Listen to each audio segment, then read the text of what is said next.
Right. So we'll start with World Trade Organization. In the previous class, I gave a brief introduction to what is the World Trade Organization and its role, right?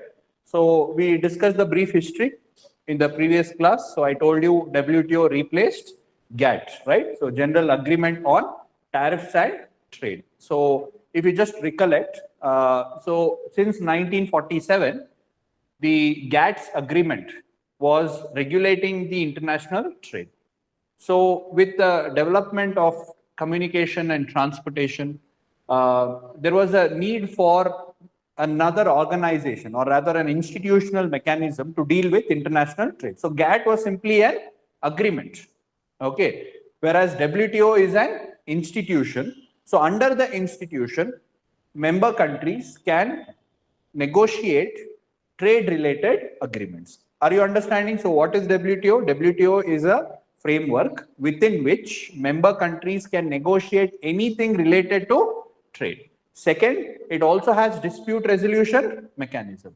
It also has mechanism to enforce these agreements. In case if there is any deviation from the agreement by the members can go to WTO, okay, and get their redressal. Okay, if China has done something against the agreement with India, India can go to WTO against China. Okay, and the scope also is wider, whereas GATT dealt only with your tariffs and goods, whereas WTO, the scope is wider. It deals with services, it deals with intellectual property rights, it deals with investments. So anything associated with trade can be dealt under WTO. So why WTO?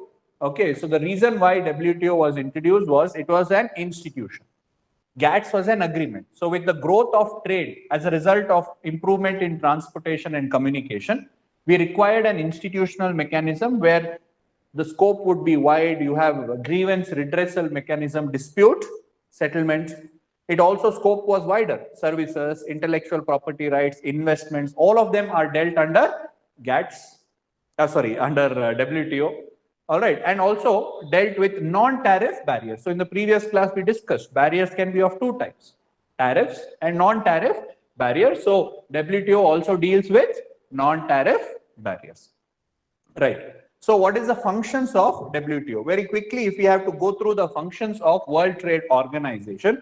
So forum for trade negotiation. As I told you, WTO provides a framework within which trade negotiation takes place. Anything, see in the future, we are going to discuss about e-commerce that is happening now. Okay, so any aspect of trade negotiation can take place within WTO because it provides a framework. Okay, it removes trade barriers. So whether it is tariff and non-tariff barriers are removed. So in our discussion, I told you there are two types of barriers, tariff barriers and non-tariff barriers. So non-tariff barriers are not good for trade because it is unpredictable and it is biased. Tariff, okay, is predictable because tariff limits are fixed and member countries cannot levy taxes beyond a level. So therefore, for a trader, if I am an exporter to another country, I know what is the maximum tax that I have to pay. So it makes it predictable. Whereas non-tariff barriers is non-predictable. Okay, embargo can be levied anytime. Yes, the sanctions can be levied anytime. Okay, restrictions can be levied anytime. So therefore, which one is better, tariff or non-tariff? If at all any barrier is required, which is better? Tariff barriers are better. So WTO aims at eliminating non-tariff barriers and reducing tariff barriers. Did you understand? So the WTO aims at reducing your tariff barriers and eliminating what? Non-tariff barriers. Because it's not good for trade. Ultimately, World Trade Organization wants to do what? It wants to promote open, free, transparent, predictable, rule-based trade. Alva. So WTO aims at promoting transparent, open, rule-based, predictable trade. How can we achieve it? By reducing tariffs and eliminating non-tariff barriers. Then it also administers WTO agreements. It also facilitates settlement of trade related disputes. So it has got it has got trade dispute board within WTO. There is a board which deals with resolving trade disputes, whether it is between India, China, whether it is India, US. For example, we had a certain problem with US with respect to our solar panels. Okay, US went to the WTO against India and India lost. I'll explain to you later about it. So trade related disputes, it also helps in cooperation. Okay, also has mechanism to review trade policies. It has mechanism to review trade policy of every member country and see whether it is violating WTO rules. Okay, so for developing nations, it has to be reviewed once every 4 years. Okay, and for developed nation, once every 2 years, it is reviewed. And they will check whether the trade policies are violating WTO norms or not. If it is violating, they will say that you change it immediately. Then it also provides consultancy services, especially to the developing and least developed nations, and also collects trade-related data using which the various stakeholders in trade will be able to address trade-related issues. Is that understood, all of you? So these are some basic functions of World Trade Organization. Okay, so for that purpose, GATS was replaced with WTO, and these are the functions performed by WTO. A general understanding of it, World Trade Organization. So today, World Trade Organization is responsible for a rule-based, open, transparent, predictable trade regime in our world. Now, before we go into the agreements, etc. So in this discussion on WTO, what are the things that we have to know is, one is that agreements relating to trade, some of the important ones, and the underlying principles on the basis of which these agreements are signed. Okay, and the basic organizational structure of WTO and some current events relating to the same. So before we go into the agreements, we'll try to understand some other basic information about WTO. So now WTO has members, and these members are grouped into developed and developing countries. Okay, so the members of WTO are grouped into developed and developing nations. There is no definition by WTO to define who is developed and who is developing. So in your exam, if they ask a question, is it by WTO rules? No. So it is based on self-selection. Every country has a choice to declare themselves developed or developing nation. Okay, so it is based on self-selection, and the other members have the right to question it. When it is questioned, then the things can change. Otherwise, it's based on self-selection. Keep that in mind.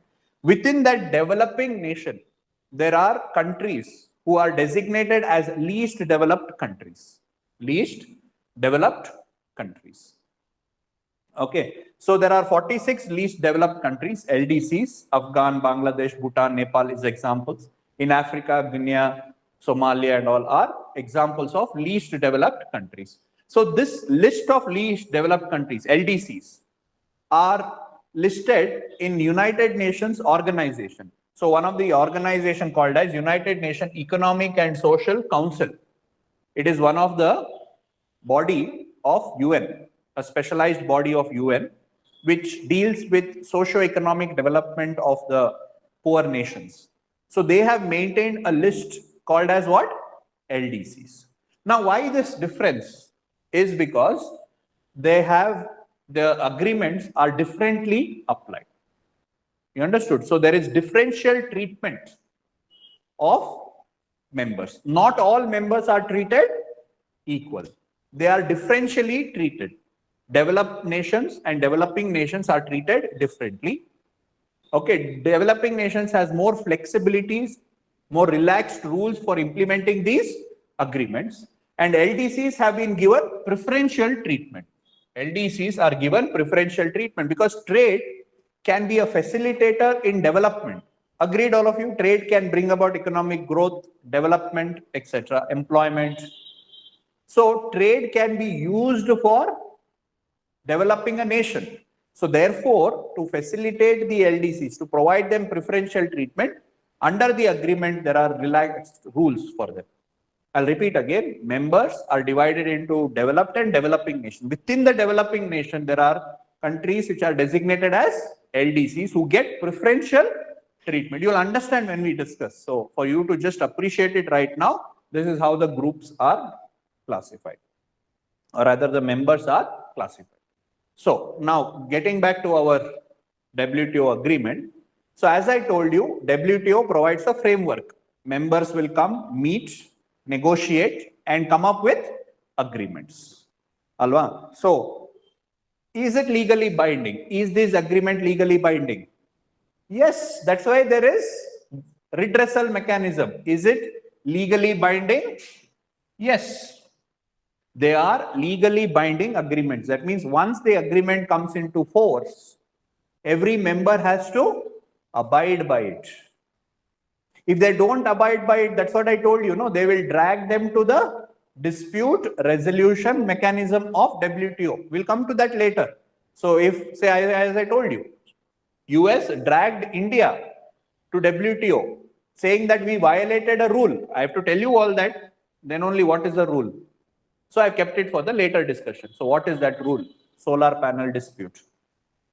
So US dragged India because we violated that agreement. When will it be abiding with legally binding? Then, is it differently applicable? Yes. Developed and developing nations. So they have responsibilities, but differently implemented. Okay. So is it differently applicable? Yes. So developing nations are given more flexibility. They are given more time to implement these agreements.